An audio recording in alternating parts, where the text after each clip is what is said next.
প্রশ্নটি করেছেন নাজমুস সাকিব। উনি একজন দুবাই প্রবাসী। উনি লিখেছেন যে মুহতারাম, সম্প্রতি দুবাই যে ভয়াবহ ঝড় এবং বন্যা হলো, গত ৭৫ বছর ওনাকে এরকম ঝড় বন্যা দুবাইবাসী দেখে নাই। আপনি নিজেও দুবাই সফর করেছেন, আপনি এটাকে কিভাবে ব্যাখ্যা করবেন? এটা কি আযাব নাকি আল্লাহর পক্ষ থেকে পরীক্ষা নাকি এমনি কোনো বিষয়? আমি গত বছরও দুবাই সফর থেকে আসার পরে এই মসজিদের জুমার আলোচনায় বলেছিলাম যে আরব বিশ্বের যে চিত্র এখন দেখা যাচ্ছে, আযাব আসতে কিন্তু মনে হয় বেশি সময় নেবে না। এখন ঝড় বৃষ্টি যেটা দুবাইয়ে হয়েছে, এটাকে ডিরেক্ট আমি আযাব বলবো না, আবার ডিরেক্ট আযাব না এটা বলতে পারবো না, কারণ ফয়সালা তো আল্লাহর। তবে দুবাইয়ে যে পাপগুলো বর্তমানে হয়েছে, দুবাইয়ে যে পাপ বর্তমানে হচ্ছে বা হয়েছে, দুবাইয়ের মতো জায়গা শুধু না, মিডল ইস্টের যে সমস্ত জায়গাগুলোতে এই কাজগুলো হচ্ছে, আল্লাহ রাব্বুল আলামিন আযাব আরো দিবেন যদি সতর্কতা অবলম্বন না করি। আমি প্রথমে দোয়া করি দুবাইবাসী যারা এখন এই বর্তমান বিপদের মুখোমুখি হয়েছেন, আল্লাহ এই বিপদ থেকে তাদেরকে উদ্ধার করুন এবং বুঝদান করুন। কি পাপ দুবাই হচ্ছে না বলেন তো? আমাদের বাংলাদেশে আলহামদুলিল্লাহ আলহামদুলিল্লাহ শত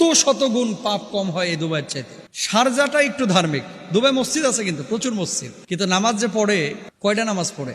বাংলাদেশে রাস্তায় ওপেন, কিন্তু আপনি ওই বডি মেসেজ করা মেয়েদের পার্লার পাবেন না। আর দুবাই প্রতি কিলোমিটারে মনে হয় 10টা পাবেন, নাহলে 5টা পাবেন। রাস্তায় কেউ আপনাকে বাধা দেবে না, আপনি যদি ওপেন দাঁড়ায় মদ খান কেউ বাধা দেবে না। আপনি যদি রাশিয়ান, ইউরোপের কোনো মেয়ে অথবা মিডিল ইস্টের কোনো মেয়ে অথবা আফ্রিকার কোনো মেয়ে নিয়ে ফুর্তি করতে চান, দুবাইয়ে অহরহ রাস্তাঘাটে মেয়েরা ঘোরাঘুরি করতেছে। অন্যান্য দেশে রাত্রেবেলায় ঘুরে, আর দুবাই দিনের বেলাও ঘুরে। মুসলিম দেশ, কিছু কিছু লোক দেখবেন খালি 2 দিন পর পর দুবাই, 2 দিন পর পর দুবাই, 2 দিন পর পর, মানে দুবাই হচ্ছে এদের মনে করেন মন ফুর্তির জায়গা। কেন? নারী আছে, মদ আছে, বাধা নাই, চাইলেই শুধু টাকাটা লাগবে, আপনার ডলার লাগবে। আপনি পৃথিবীর যা উপকরণ আছে, আমেরিকা যাওয়া লাগবে না, টাইম স্কোয়ারে যাওয়া লাগবে না, দুবাই পাবে। ইউরোপ থেকে মানুষ দুবাই আসে, বাংলাদেশ থেকে মানুষ দুবাই যায়, ভারত থেকে মানুষ দুবাই যায়। সবার টার্গেট দুবাই। কেন সবার টার্গেট দুবাইটা? কেন? কি এমন আছে মরুভূমি ছাড়া, বিল্ডিং ছাড়া? আনন্দ পানি আছে, নারী আছে, দিনহীনতা আছে, হারামখোরগুলো এখানে আছে। সবাইকে খারাপ বলছি না। বর্তমান দুবাইয়ের শাসক যদি সতর্ক না হয়, বর্তমান দুবাইয়ের যে চিত্র যদি সতর্ক না হয়,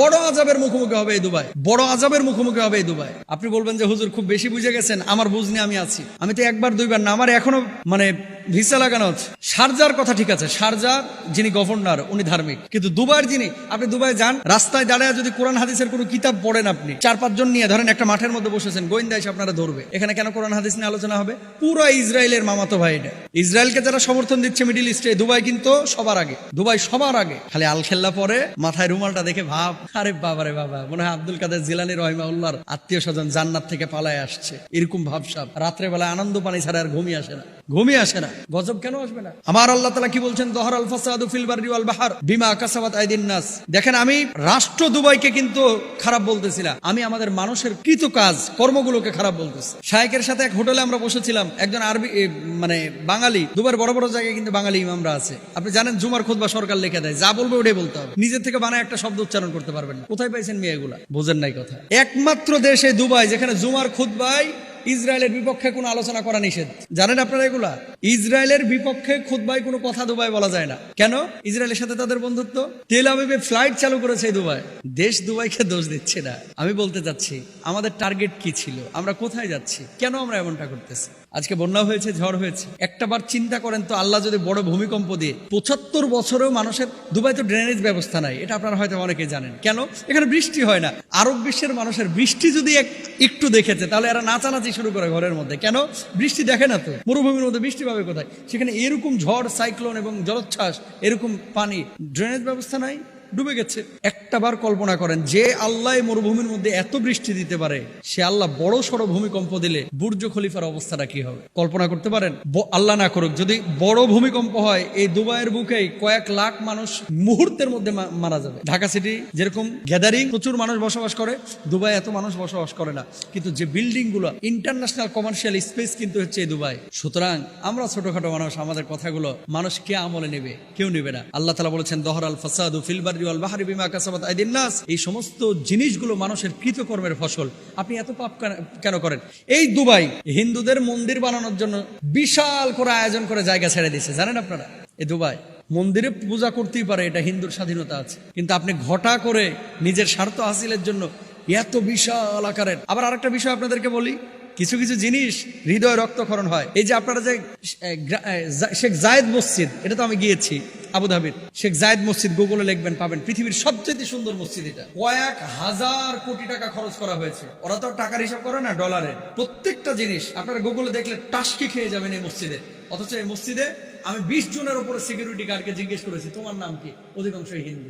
মসজিদের সিকিউরিটি গার্ড সব হিন্দু। কোথা থেকে এসেছো? নেপাল থেকে এসেছি। কোথা থেকে এসেছো? দিল্লি থেকে এসেছি। কোথা থেকে এসেছো? মুম্বাই থেকে এসেছি। আরে হারামখোর, মসজিদের সিকিউরিটি গার্ড মুসলমান কি নাই? বাংলাদেশের লাখ লাখ শ্রমিক এখানে কাজ করতেছে, পাকিস্তানের লাখ লাখ শ্রমিক কাজ করতেছে, দুবাইয়ের এই সমস্ত শায়েখ গুলা, এদের মাথা ভাই গেছে গা আওলায়া, লাল পানি খায়া খায় এরা শেষ। নাহলে মসজিদের সিকিউরিটি গার্ড, এই জায়েদ মসজিদের সিকিউরিটি গার্ড কেন অমুসলিম হবে? হিন্দুর মন্দিরের দায়িত্ব হিন্দুরা নিবে, খ্রিস্টানের গির্জার দায়িত্ব খ্রিস্টানরা নিবে, আমার মসজিদের দায়িত্ব কেন মুসলিমরা নিবে? প্রশ্ন জাগে না? এদেরকে কোনো কথা বলতে পারবেন না। টাকা টাকা টাকা, পাওয়ার, দুনিয়া দুনিয়া দুনিয়া, সব বুঝে তারা। আহা, একজন খতিব আফসোস করে বলেছিল, হুজুর আপনারা তো জুমার বয়ানে যে সমস্ত কথাগুলো বলেন, ওপেন বলেন। আহা, আমরা পারি না হুজুর। একটা শব্দ যদি জুমার খুতবায় নিজের থেকে বলি, সরকারের পুলিশ এসে তলব করে, চল থানায় চল, কি লেগে এটা বলছস। বড় আফসোস মুসলিম বিশ্বের জন্য। সতর্ক না হলে বড় ভয়াবহ বিপদ সামনে। আল্লাহ আমার সমস্ত এই আরব শেখদেরকে বুঝার তৌফিক দান করুক এবং পাপ থেকে আমাদেরকে বেঁচে থাকার তৌফিক দান করুক। আল্লাহ আজাব দিচ্ছে না গজব দিচ্ছে, পরীক্ষা নিচ্ছে, আল্লাহ জানে। তবে পাপ বেড়েছে দুবাইয়ে, এটা সত্য। আল্লাহ এদেরকে হেদায়েত দান করুক।